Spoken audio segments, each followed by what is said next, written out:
Okay, आप सभी यहाँ पर हिंदी लैंग्वेज के साथ कंफर्टेबल हैं?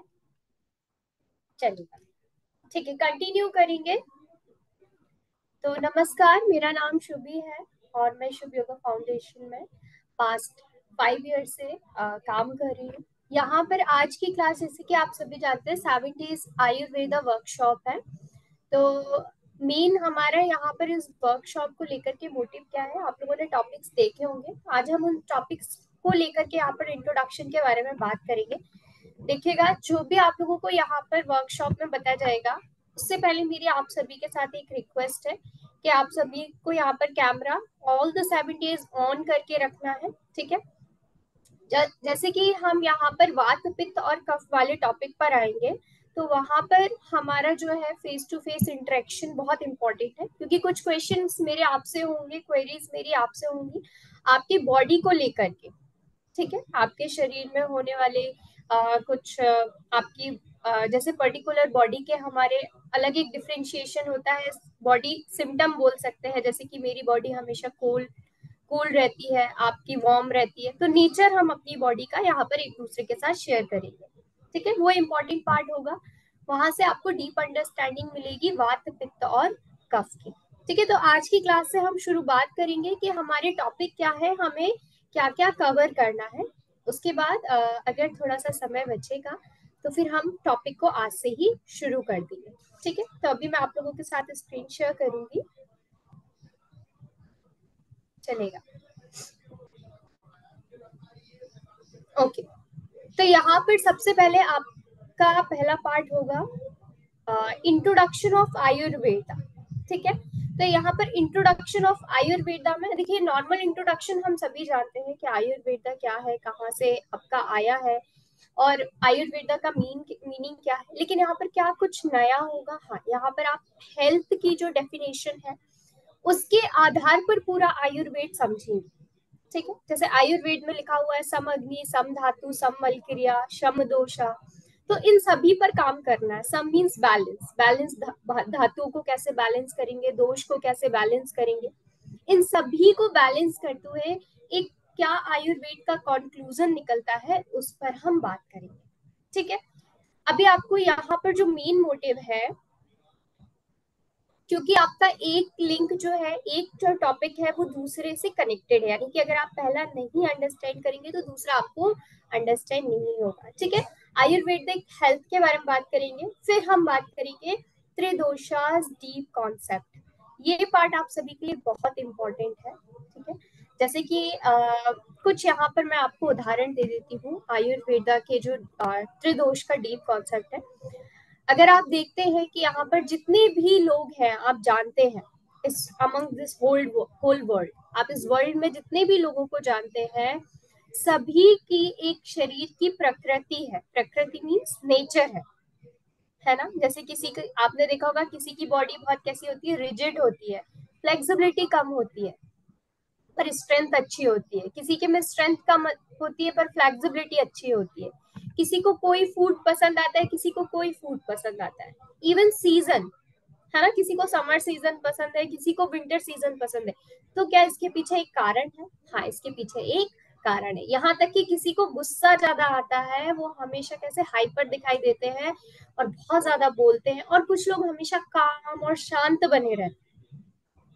तो हम क्या होते हैं, कुछ अच्छे पॉजिटिव नेचर देख करके इंस्पायर होते हैं और कोशिश करते हैं कि हम इसे अपने अंदर भी लेकर आए।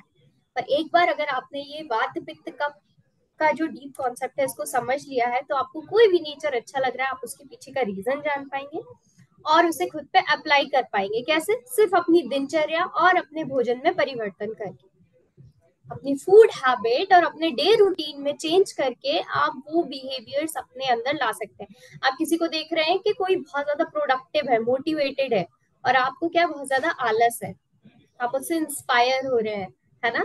तो फिर आप उस पर कैसे काम करेंगे? तो वो भी आपको यहाँ पर त्रिदोषा की, जो त्रिदोष का जो बेसिक कॉन्सेप्ट है, उससे यहाँ पर आपको हेल्प मिलेगी। तो ये पार्ट आपका बहुत इंपॉर्टेंट होने वाला है। तो इसमें क्या क्या हम कवर करेंगे? सबसे पहले त्रिदोषास को समझेंगे, ठीक है, क्योंकि आप जैसे सभी लोग जानते हैं कि हमारा शरीर 5 तत्वों से बना हुआ है। इन 5 तत्वों के आधार से ही त्रिदोष, 3 दोषों का निर्माण होता है। और ये 3 दोष हैं, ये आपके शरीर की प्रकृति को प्रभावित करते हैं या डिफाइन करते हैं, आपके शरीर को डिफाइन करते हैं।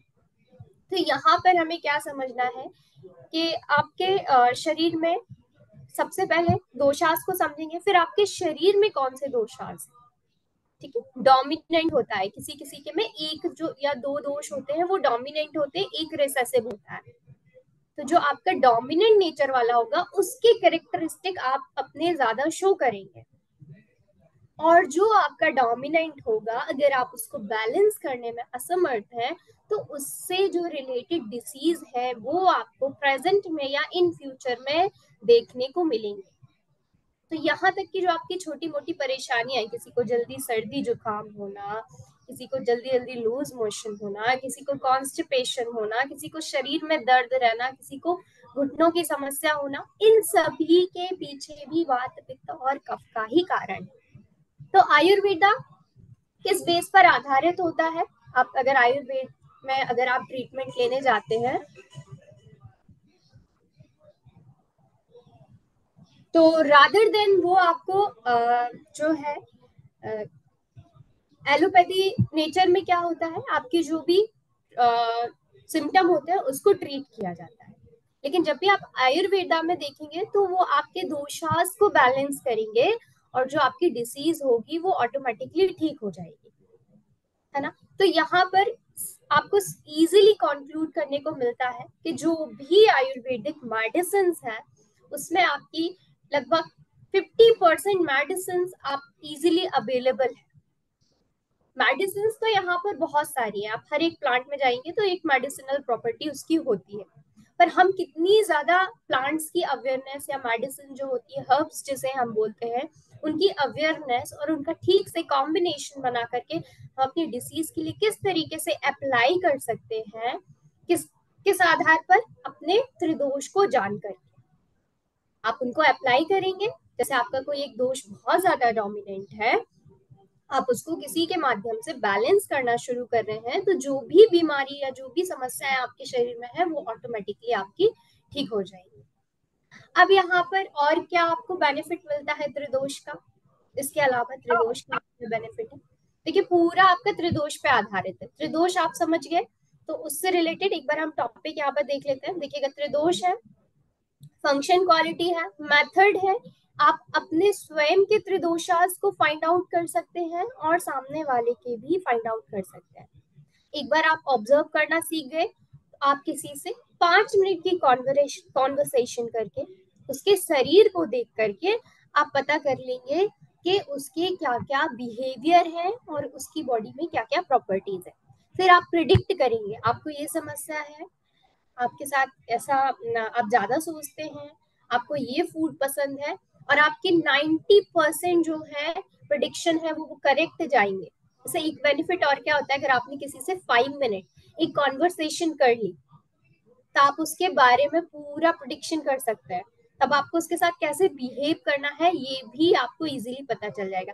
फॉर एग्जाम्पल, किसी का फायर हाई है, किसी का फायर एलिमेंट हाई है तो क्या होगा, एग्रेसिव नेचर का होगा वो।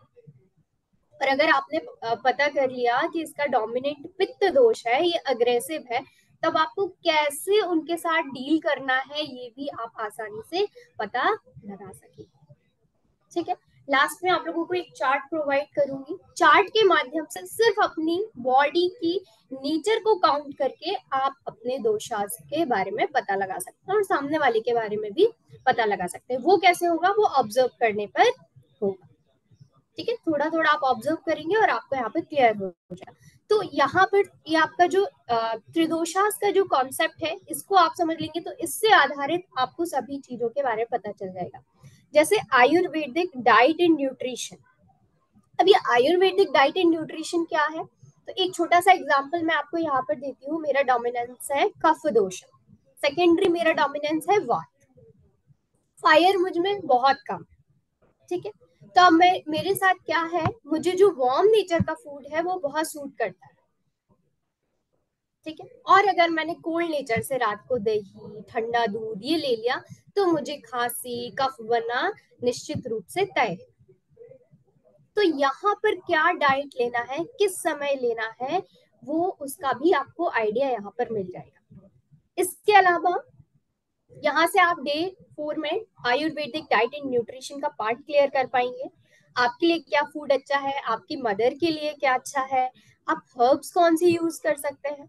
आपके घर में होगी इलायची भी है, सौंफ भी है, मिश्री भी है ना। आपके घर पर दालचीनी भी है, क्लोव्स लौंग भी है, पर आपको क्या सूट करेगा, ठीक है, उसके बारे में भी, और क्या कॉम्बिनेशन आपको सूट करेगा वो भी यहाँ पर आपको अच्छा इसका आइडिया मिल जाएगा। यानी कि जो भी आपके घर में आपके पेरेंट्स हैं और आपके ग्रैंड पेरेंट्स हैं, उनकी जो समस्याएं हैं, उनके लिए आप छोटी छोटी हर्ब्स प्रिपेयर करके उनको किस तरीके से देंगे जो उनकी प्रॉब्लम में उनको आराम मिलेगा, उसके अवेयरनेस या उसकी इंफॉर्मेशन भी आपको यहाँ पर डीपली क्लियर हो जाएगी। ठीक है, तो ये आपका हो जाएगा डाइट वाला पार्ट। हर्ब्स वाला पार्ट वो सेपरेटली होगा अलग से। ठीक है, ये होगा आपका हर्ब्स वाला पार्ट। ठीक है, इसमें कई सारी हर्ब्स हम डिस्कस करेंगे, बॉडी नेचर के अकॉर्डिंग डिस्कस करेंगे और डिसीज के अकॉर्डिंग भी डिस्कस करेंगे। ठीक है, जैसे ये डिसीज है तो इसमें क्या देना है। एक बार अगर आपने त्रिदोषास का कॉन्सेप्ट समझ लिया तो फिर आप डिसीज के अकॉर्डिंग मेडिसिन खुद प्रिपेयर कर पाएंगे। अमाउंट यहाँ पर मैं बता दूंगी, पर क्या देना है उसका आइडिया आपको ऑटोमेटिकली होने लग जाएगा। एक और एग्जांपल मैं यहाँ देती हूँ, अगर किसी कोई फायर डोमिनेंट है तो उसको ब्लैक पेपर उतना सूट नहीं करेगा, लेकिन अगर कोई कफ डोमिनेंट है तो उसको ब्लैक पेपर बहुत अच्छी तरीके से सूट करने वाला है। तो क्या अगर पित्त दोष को कफ दोष से रिलेटेड समस्या शुरू हो गई तो क्या हम उनको ब्लैक पेपर नहीं दे सकते। तो आप जाएंगे सीजन के अकॉर्डिंग। जैसे समर में अगर आपने उनको ब्लैक पेपर दे दिया क्योंकि उनका सेकेंडरी डोमिनेंट फायर है, तो वो अपनी बॉडी पर उसको जो है बैलेंस नहीं कर पाएंगे। तो फिर हम सीजन के अकॉर्डिंग जाएंगे। तो लेट्स चूज विंटर सीजन। यहाँ क्या होता है, कफ दोष का संचय होता है, एसिमुलेशन कलेक्शन होता है। तो इस समय अगर आप वार्म फूड जो लेते हैं, वार्म नेचर के फूड लेते हैं, तो फायर डोमिनेंस वाले को भी इतनी समस्या नहीं होगी। ठीक है, ये जो सीजन वाला पार्ट मैं आपको बता रही हूँ ये भी आपको क्लियर होगा। ये होगा circle of health and Ayurvedic life style. अब ये circle of health and Ayurvedic life style क्या है, अगर आप एक सर्कल बनाते हैं किसका, हेल्थ का, ठीक है, तो एक्चुअली है क्या वो मैं आप लोगों को यहाँ पर थोड़ा सा बता देती हूँ, आइडिया दे देती हूँ सर्कल ऑफ हेल्थ में क्या आता है। ठीक है, एक मिनट देखिएगा, एक स्वास्थ्य व्रत बोला जाता है इसको, स्वास्थ्य व्रत। व्रत मीन्स सर्कल एंड स्वास्थ्य means health, the circle of health. तो इसके अंदर क्या क्या आता है, जैसे आपका ये है तो जैसे इसमें आपका आ गया दिनचर्या। ठीक है, ये आपकी चेंजेबल है, दिनचर्या आपकी कैसी है, चेंज होगी। किसके अकॉर्डिंग चेंज होगी वो अभी आपको क्लियर हो जाएगा। फिर आपका होता है रात्रिचर्या, संध्याचर्या। देखिए संध्याचर्या भी बहुत इंपॉर्टेंट पार्ट है। और उसके बाद आपका आता है ऋतुचर्या। देखिए दिनचर्या आपकी ऋतु के अनुसार चेंज होगी। ठीक है, जैसे अभी समर सीजन चल रहा है तो यहाँ क्या होता है, कफ का शमन हो जाता है। ठीक है, यानी कि कफ का जो कफ दोष है वो कम होने लगता है। Kapha is a mixture of earth plus water. Cool होता है नेचर में, डेंस होता है, मॉइस्ट होता है, स्मूथ होता है, स्निग्ध होता है। ठीक है, से वेट गेन ये सारी चीजों में हेल्पफुल होता है। कौन सा दोष, कफ दोष। कफ का फॉर्मेशन करता है, न्यू क्रिएशन करता है शरीर में, नए सेल को बनाना, इम्यून फंक्शन का काम करना। तो आप समर में देखेंगे तो ये आपका जो कफ दोष है ये कम होने लगता है, क्योंकि फायर बहुत हाई होता है, एक्टिव होता है। तो इस समय क्या होगा, कफ कम होगा। तो आप अगर अभी समर्स के अकॉर्डिंग फूड देखेंगे जी, कफ दोष जो होता है वो वेट गेन में आपका हेल्पफुल होता है। यानी कि किसी का फायर और वात हाई है तो वो इजीली वेट गेन नहीं कर पाएंगे। Let's give some cough related food जो कफ को इनहेंस करते हैं, तो वो वेट गेन आसानी से कर लेंगे। अब ये क्या फूड होते हैं ये भी आपको क्लियर हो जाएगा किसमें, फूड वाले पार्ट में, डाइट वाले पार्ट में। ठीक है, कि कफ से रिलेटेड क्या फूड है। तो एक छोटा सा एग्जांपल लेते हैं, अभी समर सीजन है, कफ का शमन हो रहा है। ठीक है, कफ यानी कि क्षय हो रहा है, कम हो रहा है अपने शरीर में। तो इस ड्यूरेशन में आप देखेंगे दही की लस्सी, मैंगो शेक, फिर अलग अलग मिल्क शेक, तोरई हुई, लौकी हुई, कुकुम्बर हुआ, फ्रूट्स में क्या हो गया, वाटरमेलन हो गया, मस्क मेलन हो गया। तो ये सभी क्या है, कफ इनहेंसिंग फूड है। इवन अगर आप ऋतुचर्या सबसे इजी पार्ट है, नाउ डेज डिफिकल्ट क्यों हो गया है, क्योंकि हमें सभी सीजन का जो फूड है हर एक सीजन में अवेलेबल होने लगा है। ठीक है, आर्टिफिशियली जो ग्रो किया जाता है उसके माध्यम से, तो हम ये भूल गए हैं कि क्या ऋतु के अनुसार फूड होना चाहिए। तो जो हमें नेचर प्रोवाइड करता है अकॉर्डिंग टू द सीजन, वो आपकी बॉडी के लिए उस सीजन के समय बेस्ट है। ठीक है, वो आपको वही देगा जो उस सीजन के अकॉर्डिंग आपके लिए बना हुआ है। ठीक है, तो यहाँ पर जो फूड है वो क्या होगा, कफ से रिलेटेड फूड। और कफ जैसे समर में शमन हो रहा है, तो विंटर में क्या होगा उस दोष का, कौन सा बढ़ रहा है, कौन सा घट रहा है, क्या खाना चाहिए, क्या नहीं खाना चाहिए, ये सब भी आपको यहाँ पर क्लियर हो जाएगा। ये डिफिकल्ट नहीं होगा आपके लिए, ये मैं आपको बहुत इजीली क्लियर हो जाएगा, बिल्कुल डिफिकल्ट नहीं होगा इस डाइट को फॉलो करना। सिर्फ हमें उसकी अवेयरनेस चाहिए और हमें सिलेक्शन करना है कि इस सीजन में कौन सा फूड आ रहा है नेचुरली, बस इतना इजी है ये आपका। विंटर्स में आप लोग देखते हैं आपका फायर इतना हाई हो जाता है, तो आप जो हैवी जो पल्सेस है, सीरियल्स है, दाल जो होती है, उड़द दाल कितनी हैवी होती है, वो विंटर्स में ही लेने के लिए बोली जाती है कि इजीली डाइजेस्ट हो जाएगा, है ना। विंटर में क्या बोलते हैं कि कभी भी भूखे पेट नहीं सोना चाहिए, अगर आपको भूख लग रही है you must have to take the food, नहीं तो आपका जो खुद का फायर एक्टिव हुआ है, हाई हुआ है, वो आपकी बॉडी को बर्न कर देगा।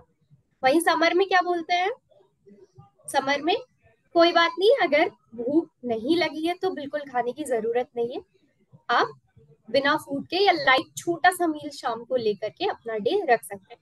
इवन आपका वेट चेंज होता है वो भी आप देखेंगे सीजन के अकॉर्डिंग होता है। विंटर में अच्छे भरे हुए चेहरे, ग्लोइंग फेस दिखाई देने लगता है ना। और वही समर में कैसे, डल फेस, थोड़ा सा पतले होने लगते हैं हम लोग, वेट लूज होने लगता है। क्यों, क्योंकि जो सीजन है वो आपको उसके अकॉर्डिंग अडॉप्ट कर रहा है, आपकी बॉडी जो है नेचर है उसके अकॉर्डिंग अडॉप्ट कर रहा है। ये तो सभी चीजें आपको इस वाले पार्ट से यहाँ पर क्लियर हो जाएगी। तो ये दिनचर्या चेंजेबल है, किसके अकॉर्डिंग, ऋतु के अकॉर्डिंग। रात्रिचर्या इंपॉर्टेंट पार्ट है, क्या करना है क्या नहीं करना। संध्याचर्या, sandhya means meeting of two time, sandhya means मिलना, संधि होना। तो वन, एक ही आपका ब्रह्म मुहूर्त में होता है, एक ही आपका इवनिंग टाइम में होता है। ठीक है, तो इन समय में क्या हैबिट होनी चाहिए ये भी आपको क्लियर होगा। और ये जो ऋतुचर्या वाला पार्ट है ये हम सेपरेटली यहाँ पर क्लियर करेंगे। ठीक है, अपार्ट फ्रॉम दैट जो आपका 24 आवर है, ठीक है, ये तो आपका हो गया, doshas keep changing according to the season, ऋतु के अनुसार दोष चेंज होते रहते हैं। एडिशनली जो 24 आवर का आपका जो टाइम है, इसको अगर आप डिवाइड करते हैं दो दो तीन तीन घंटे के अंतराल से, तो यहाँ पर भी दोष बदलते रहते हैं। सुबह के समय अलग होगा, दोपहर के समय अलग होगा, शाम के समय अलग होगा। तो यहाँ पर आप किस चीज के लिए बेस्ट प्रोडक्टिव होते हैं, जैसे कि वात, क्या होता है, वात मूवेबल इन नेचर होता है, माइंड को एग्रोवेट करता है, सोचने के लिए, है ना, थॉट प्रोसीजर को इंक्रीज करता है। तो ये सबसे कौन सा बेस्ट टाइम है, जब बात बढ़ रहा है तो आप क्रिएटिविटी से रिलेटेड काम कर सकते हैं, तो आपका ज्यादा से ज्यादा आप प्रोडक्टिव हो पाएंगे। कब सोना है, कब उठना है, किस समय फूड लेना है, तो सबसे बेस्ट फायर आपके अंदर रहेगी, तो कब सबसे अच्छी तरीके से फूड डाइजेस्ट हो जाएगा, ये सभी आपकी डे क्लॉक के अनुसार होती है, वो भी किसके रिस्पेक्ट में, इन रिस्पेक्ट ऑफ दोषा। ठीक है, तो ये वाला पार्ट भी आपको यहाँ पर क्लियर होगा, ये किसके अंतर्गत आता है, ये आपका पार्ट होगा दिनचर्या। ठीक है, उसके बाद कंक्लूजन में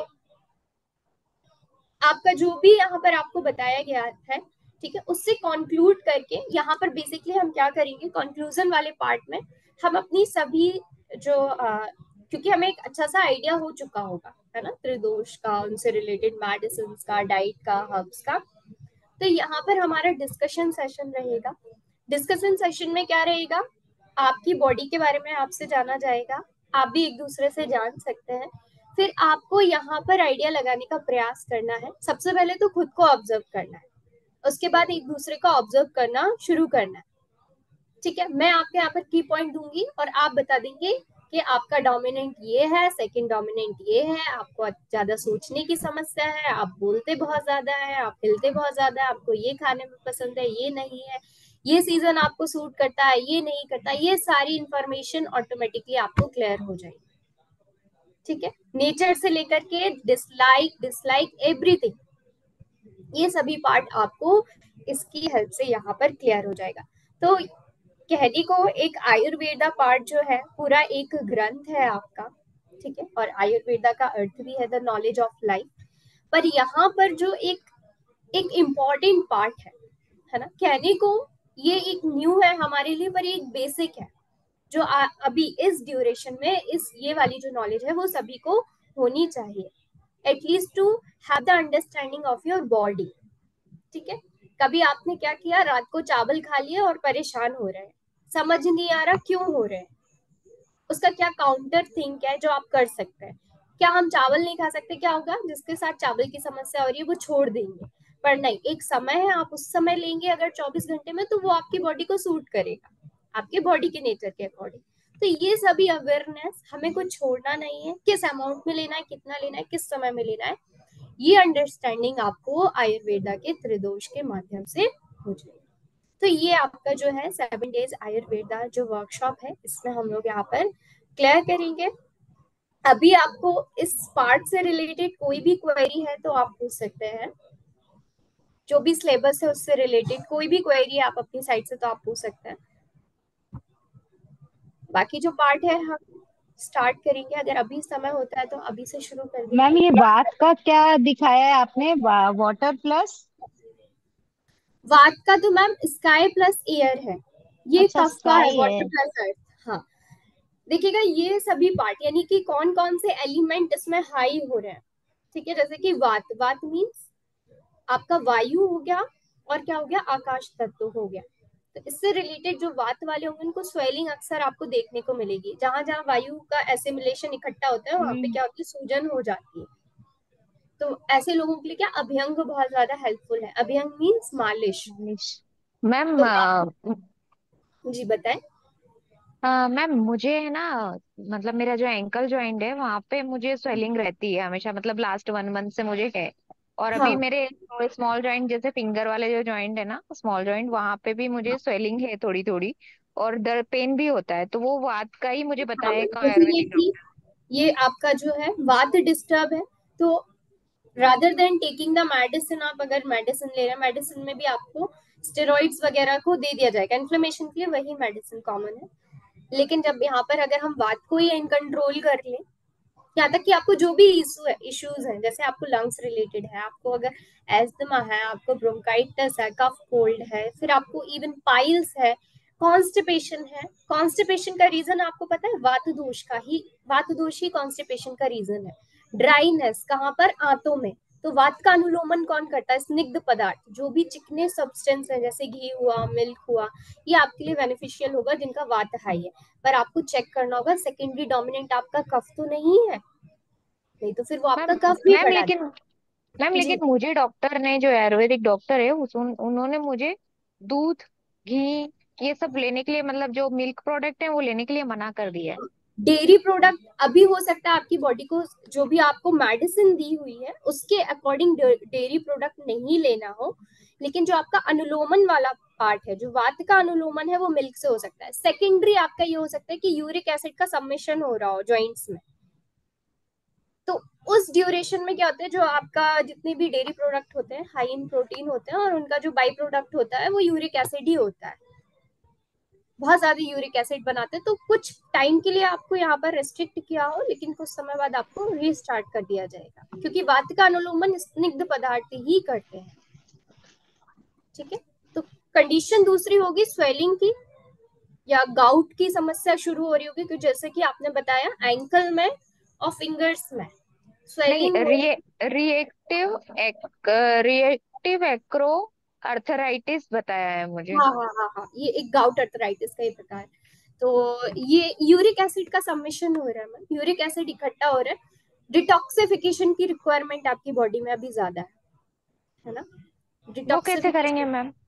वो भी आप लोगों को यहाँ पे क्लियर कर देंगे, डिटॉक्सिफिकेशन एडिशनल पार्ट है, पर कोई नहीं, वो भी आप लोगों को मैं यहाँ पे बता दूंगी डिटॉक्सिफिकेशन बॉडी का कैसे होता है, फास्टिंग आदि की मैम हेल्प से होता है। लेकिन जब तक आपकी मेडिसिन चल रही हैं किसी डॉक्टर के गाइडेंस में, तब तक आप अन्य चीजों को फॉलो ना करें, एक बार वो कंप्लीट हो जाए फिर जो सेल्फ वर्किंग है वो भी आप स्टार्ट कर सकते हैं। डिटॉक्सिफिकेशन का पार्ट मैं आप लोगों को काफी अच्छे से यहाँ पे क्लियर कर दूंगी, क्योंकि वो एक आकाश तत्व के मैम साथ एक्चुअली होता है।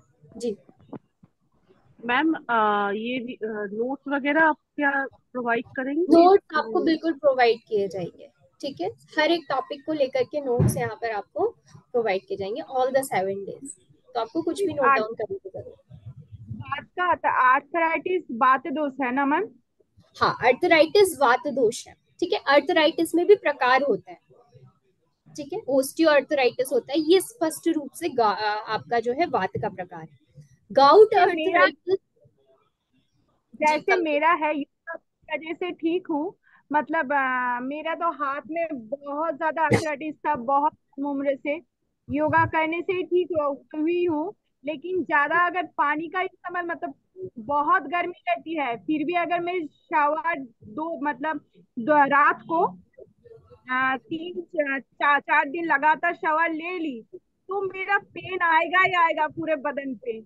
हाँ देखिए ये इसका तो भी इफेक्ट होता है, जैसे आप वार्म वाटर यूज कर रहे हैं, कोल्ड वाटर यूज कर रहे हैं, वाटर यूज करने से भी उसके नेचर चेंज होते हैं, कीप चेंजिंग। जैसे आप ठंडा ठीक पानी होता यूज करेंगे तो वो वात को बढ़ाएगा, गर्म पानी है। वो सर्कुलेशन को इम्प्रूव करेगा। शावर ले ली तो मुझे पूरा बदन में पेन आएगा ही आएगा। हाँ तो वो आपका बहुत जबरदस्त। इंस्टेंट वात दोष को इनहेंस कर देता है मैम, तो अभी नहीं करना, अभ्यंग वगैरह ये आपको बेस्ट रहेगा। ये सभी चीज हम आगे डिसीज को लेकर के डिस्कस करेंगे, क्या इवन मुझे डिस्कस करने की जरूरत नहीं होगी, आप खुद बताएंगे कि मेरे लिए ये अच्छा है, मैं ये कर सकती हूँ, ये अवेयरनेस आपको खुद हो जाएगी इसको करने, इसको समझने के बाद पूरे टॉपिक को। Yes गुलनाम ma'am. मैम मुझे पूछना था, सारे डिसीज आप बता देते हो, कभी हार्ट के बारे में, हार्ट से रिलेटेड बताएं प्लीज, क्योंकि बहुत कंफ्यूजन होता है कि हार्ट में वात पित्त कब क्या आता है, हार्ट देखिए अटैक्स, और जो हाँ हार्ट के जो वो भी पंप्स आपका, होते हैं जहाँ पे ब्लॉकेज होता है, तो वो किस एलिमेंट में आता है, और उनके लिए क्या बेटर है, क्या करवा सकते हैं, क्या खाना है उनको? ठीक है, ये वाला पार्ट भी मैं यहाँ पर आप लोगों को क्लियर कर दूंगी, ठीक है। बेसिकली हार्ट हार्ट रिलेटेड जो इश्यूज होते हैं वो शुरुआत आपका देखिएगा, वात के जो है 80 प्रकार के रोग होते हैं, ठीक है, तो शुरुआत हर चीज की वात दोष से हो रही है, ठीक है, वात दोष डिस्टर्ब हुआ, बाकी दोष आपके डिस्टर्ब होना शुरू हो जाएंगे। तो वात में क्या होता है, जैसे आपकी वात से क्यों कहते हैं कि वात से ही अन्य रोग उत्पन्न हो रहे हैं, क्योंकि वात बढ़ा, आपके इंटेस्टाइन का फंक्शन जो है वो डिस्टर्ब हुआ, इंटेस्टाइन प्रॉपरली क्लीन नहीं हो पा रही है, तो आप देखेंगे इंटेस्टाइन से ही आपका जो है, जैसे आप एब्जॉर्प्शन कहाँ से शुरू होता है आपका, इंटेस्टाइन से। इंटेस्टाइन में गंदगी है तो ब्लड क्या एब्जॉर्ब करेगा, गंदगी, और ब्लड क्या है पूरी बॉडी में सर्कुलेट हो रहा है, लंग्स में चला गया गंदगी गंदगी लेके तो लंग्स डिसीज हो गई, ब्लड वेसल्स में चला गया तो ब्लड में ब्लॉकेज आ गया, हार्ट के रीजन में चला गया तो हार्ट में ब्लॉकेज आ गया। तो प्रॉपर क्लींजिंग जो कहाँ से होगी, वो होगी इंटेस्टाइन वाले पार्ट से। इंटेस्टाइन का फंक्शन बेस्ट है, वात अगर आपका बैलेंस है तो आपको प्रोबेबिलिटी है, होंगी दूसरी बीमारियां पर वो ऊपर से ही ठीक हो जाएंगी, एकदम रूट से जो है वो आपकी उत्पन्न नहीं हुई, ऐसे कफ मात्र हुआ है तो वो कफ का ट्रीटमेंट मात्र लेने से ठीक हो जाएगा, ट्रीटमेंट इन द सेंस उसको बैलेंस करने से वो ठीक हो जाएगी प्रॉब्लम, ठीक है। लेकिन अगर वात जड़ से बिगड़ा हुआ तो आपको वात को ही ठीक करना यहाँ पर होगा, ठीक है, तो ऐसा वात ही रूट कॉज बताया जाता है। लेकिन आगे जो है कैसे इंस्टेंट, यानी कि शुरुआती क्या क्या आप ले सकते हैं, फूड डाइट ले सकते हैं, तो आपको यहाँ पर जो है प्रॉब्लम आपकी जो कम होना शुरू हो जाए, और धीरे धीरे, क्योंकि ये आयुर्वेदा है, इवन आप अगर मेडिसिन भी लेते हैं आयुर्वेदा में तो 3 से 4 महीने के कोर्स से कम नहीं होता है ये आपका, और एक प्रॉपर रेस्ट्रिक्टेड डाइट भी बताई जाती है, ठीक है, वो आपके दोष को बैलेंस कर रहे हैं, इसलिए आपको प्रॉपर डाइट भी बताई जाती है वहां पर कि ये तो नहीं मीन्स लेना। मैम हमको अपना बात, किसी को भी, नॉर्मल पर्सन को भी अपना बात बैलेंस रखना चाहिए, राइट? वात बैलेंस से वात बैलेंस है यहाँ पर क्या मतलब है, इंटेस्टाइन का फंक्शन आपको बेस्ट रखना होगा। कॉन्स्टिपेशन, कब्ज जैसी समस्या नहीं बनी रहे, अगर वो बनी है तो वहां से अपने वात को बैलेंस करिए, ठीक है। नहीं मतलब मेरे कहने का मतलब है जैसे वात से 80 प्रकार के रोग होते हैं, बराबर है? तो हम्म मतलब हमको अपने, जैसे हमारे तीनों दोष हैं, तो हमको मेन, जैसे शायद कफ दोष तो सर्दी के अंदर बिगड़ता है या हम कुछ ऐसा लेते हैं, तो मेन हमको वात दोष का ज्यादा ध्यान रखना चाहिए, ऐसा, राइट? देखिएगा, कि अगर नहीं? आपका वात डिस्टर्ब है तो आपको उसका ध्यान रखना है, ठीक है। बाकी वो अभी आपको आगे क्लियर हो जाएगा। ऐसे मैं आपसे बोल रही हूँ कि आपको अपना वात बैलेंस रखना है, बट आपके डोमिनेंट क्या है, कफ डोमिनेंट है और पित्त डोमिनेंट है। एक एग्जाम्पल के लिए, ठीक है, वात आप में बहुत कम है तो आपको उस पर ज्यादा वर्क करना ही नहीं होगा, आपके इंटेस्टाइनल फंक्शन वगैरह प्रॉपर बने रहेंगे। तो आपको समस्या जो भी शरीर में आ रही है वो किसकी वजह से आ रही है, आइदर कफ हाई जा रहा है आपका, या आपका फायर डिस्टर्ब हो रहा है, ठीक है। देखिए, जैसे आप इसमें थोड़ा सा डिटेल में डीपर जाने की कोशिश करेंगे तब ज्यादा अच्छे से क्लियर होगा, क्योंकि जो मोस्ट कॉमन यहाँ पर पर्सनैलिटीज है यानी नेचर है बॉडी का, वो मिक्स ऑफ टू होता है। तीसरा रिसेसिव होता है, दो डोमिनेंट होते हैं जिसमें एक जो है सबसे ज्यादा डोमिनेंट होता है, ठीक है। जैसे कि किसी का कफ हाईली डोमिनेंट है तो सेकेंडली डोमिनेंट भी होगा, तो हमें इन दो को बैलेंस करके चलना है, तीसरा अपने आप ठीक ठाक आपका बना रहेगा। ये जो बिगड़ रहा है तीसरा, वो इन दोनों की ही वजह से बिगड़ रहा है, जो आपके हाई है उन पर काम करिए, थर्ड आपका ऑटोमेटिकली बैलेंस हो जाएगा। तो ये वाला पार्ट जो है आपको क्लियर होगा। सबसे ज्यादा जो रेयर नेचर होते हैं वो होते हैं वात पित्त, वातज पित्तज कफज, यानी mix of all the three.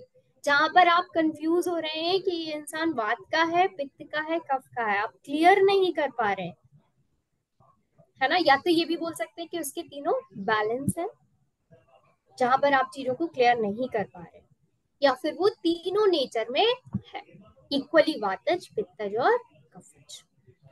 But जो आपकी कॉमन है, जो बहुत इजीली, ये रेयर है, ठीक है, ये वातज पित्तज कफज mixing of all three almost in equal amount, ये बहुत रेयर है। और जो कॉमन है वो मिक्सचर ऑफ टू है, जिसमें थर्ड रेसेसिव होगा, एक हाईली डोमिनेंट होगा, सेकंड भी डोमिनेंट होगा, बट जो फर्स्ट वाला उससे कम होगा, ठीक है। बॉडी नेचर को समझेंगे, चीजें अपने आप क्लियर हो जाएंगी। वेट बढ़ रहा है बढ़ रहा है बढ़ रहा है पर लूज नहीं हो रहा है तो क्या करें, वो भी आपको यहाँ पर क्लियर हो जाएगा, ठीक है। कफ बढ़ रहा है, थोड़ा सा वात दोष से रिलेटेड बॉडी में चीजों को कर लेंगे तो कफ अपने आप आपका बैलेंस हो जाएगा। वात कैसा होता है नेचर में, रूक्ष ड्राई होता है, ठीक है, और कफ कैसा होता है, मॉइस्ट होता है, तो मॉइस्ट को काटने वाला ड्राई। तो रूक्ष जो नेचर में होते हैं वो क्या होते हैं, जो आपको घर में कुछ चीजें आपको मिल जाती है वो रूक्ष होते हैं नेचर में। जैसे कि आपका ये आपका लॉन्ग हो गया, वार्म भी होता है प्लस रूक्ष भी होता है, ड्राई भी होता है नेचर में, ठीक है। ये जो तीक्ष्ण जैसे जो और सूखे सूखे जो पदार्थ होते हैं, जैसे कि आपका हो गया बिटर गार्ड, करेला, ठीक है, फायर के लिए अच्छा है।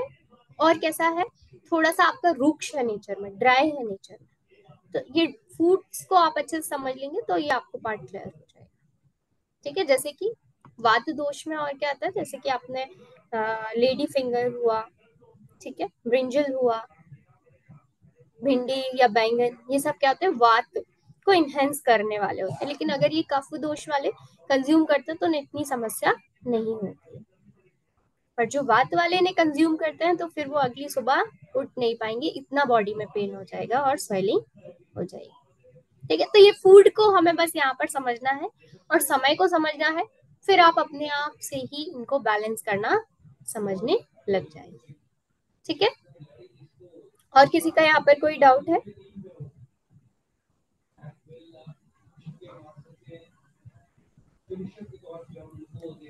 ओके, आई थिंक यहाँ पर किसी का अभी डाउट नहीं है, तो ये आपका जो है इंट्रोडक्शन वाला पार्ट यहाँ पर कंप्लीट हुआ। तो बेसिकली हम कल से स्टार्ट करेंगे अपना जो है इंट्रोडक्शन वाला पार्ट। इंट्रोडक्शन से हम क्विकली सेकंड वाले पार्ट पर आ जाएंगे, ठीक है।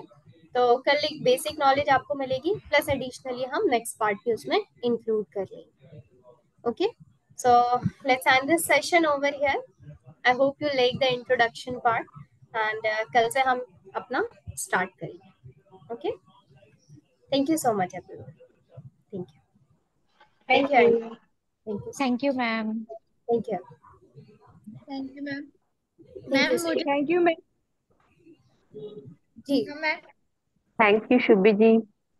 Thank you ma'am. हाँ, किसी का यहाँ पे क्वेरी है, कुछ पूछना चाह रहे हैं? मुझे भी आना है.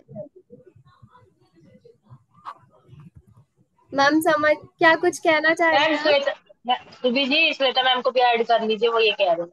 हाँ हाँ श्वेता हाँ मैम आप मुझसे पर्सनली बात कर लीजिएगा. गुलार मैम हाँ, आप मैं मुझसे. ऐड कर लूंगी. I like. Okay, no worry. मुझे भी ऐड होना है मैम. मैं हाँ, मैं पूनम सब. मैम को बोल. हाँ हाँ हाँ, मैं आप सभी को, पूनम मैम को मैं एडमिन बना दूंगी, वो सभी को ऐड कर दूंगी. ठीक है, नो ठीक वरी. है. आपसे और अच्छे से होगा. बिल्कुल ma'am. Okay, thank you so much. We'll see you in the next class and take care. Thank you.